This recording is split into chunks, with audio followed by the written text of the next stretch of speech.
We have a concrete plan for all allies to spend 5% of GDP on defense. It will go towards core defense as well as defense and security-related investments. This decision is deeply rooted in our core mission and is required to resource our plans and readiness. This will also make NATO fairer, to ensure anyone and everyone contributes their fair share for our security. For too long, one ally, the United States, carried too much of the burden of that commitment, and that changes today. President Trump, dear Donald, you made this change possible. Your leadership on this has already produced one. We're with them all the way. I mean, if you take a look at the numbers, we're with them. I've been asking them to go up to 5% for a number of years, and they're going up to 5%, and that's a big, from 2%. And a lot of people didn't even pay the 2%.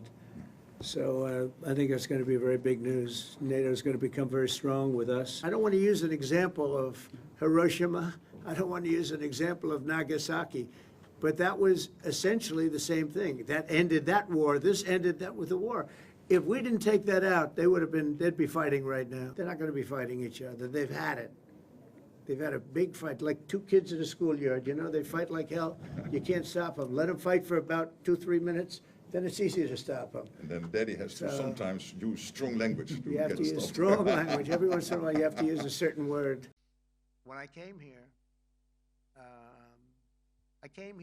because it was something I'm supposed to be doing, but I left here a little bit differently. I said, I watched the heads of these countries get up, and the love and the passion that they showed for their country was unbelievable. I've never seen quite anything like it. They want to protect their country, and they need the United States. And without the United States, it's not going to be the same. And you can ask Mark, or you can ask any of the people that were there. It was really moving to see it.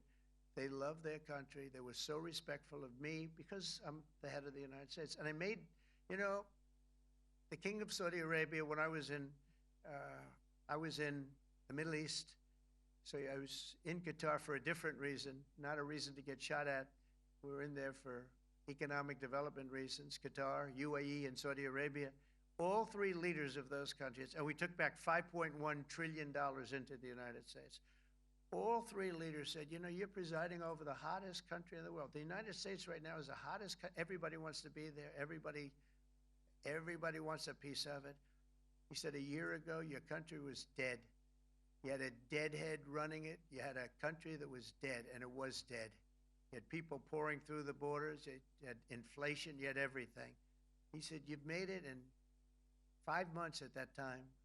You've made it the hottest country. This is the hottest country in the world. The United States right now is the hottest country in the world. And when I was around that table, it was a nice group of people, many of whom I knew from previous. When I saw the passion they had for the country, and almost everyone, and you probably have the tapes, it was very public, but almost every one of them said, thank God for the United States. Without the United States, they couldn't really have NATO. It wouldn't work. It wouldn't work. It will in the future because now they're paying much more money, but it wouldn't work. It was great. And I left here differently. I left here saying that these people really love their countries. It's not a ripoff, and we're here to help them protect their country. Mark Rutte, the NATO chief, who is your friend, he called you daddy earlier. Do you regard your NATO allies as kind of children? No, he likes me. I think he likes me. If he doesn't, I'll let you know. I'll come back and I'll hit him hard, okay? No? He did it very affectionate. Daddy, you're my daddy.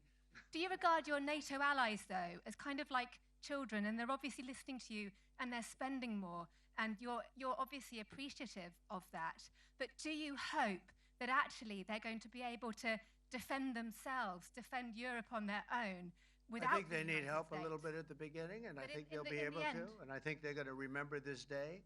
And this was a big day for NATO. You know, this was a very big day. They took it. One of the gentlemen said, you know what? We've been trying to raise the rate for 30 years, he said, 20 years, from almost the beginning.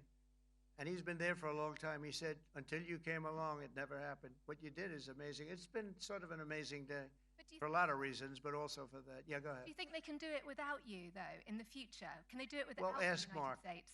I mean, you have to ask Mark. BBC News Ukrainian. I would Where are like you to from? ask you. I'm from Ukraine. Oh, So my question to you is whether or not the U.S. is ready to sell anti-air missile systems Patriot to Ukraine. We know that Russia has been pounding Ukraine really heavily right now. are you and, living yourself now in Ukraine? my husband is there, Wow. and I can see you're very, it's amazing. and me with the kids. I'm in Warsaw actually because he wanted me to be Is your there. husband a soldier? No? He is. He's there now? Yeah. Wow. That's rough stuff, right? That's tough. And you're living here? In Warsaw. And you're a reporter? I am. Good. So let me just tell you, they do want to have the missiles, okay, as they call them, the Patriots. And we're going to see if we can make some available, They're very hard to get. We need them too. We were supplying them to Israel, and they're very effective, 100% effective. Hard to believe how effective. And they do want that more than any other thing, as you probably know. That's a very good question, and I wish you a lot of luck. I mean, I can see it's very upsetting to you. So say hello to your husband, okay? Thank you.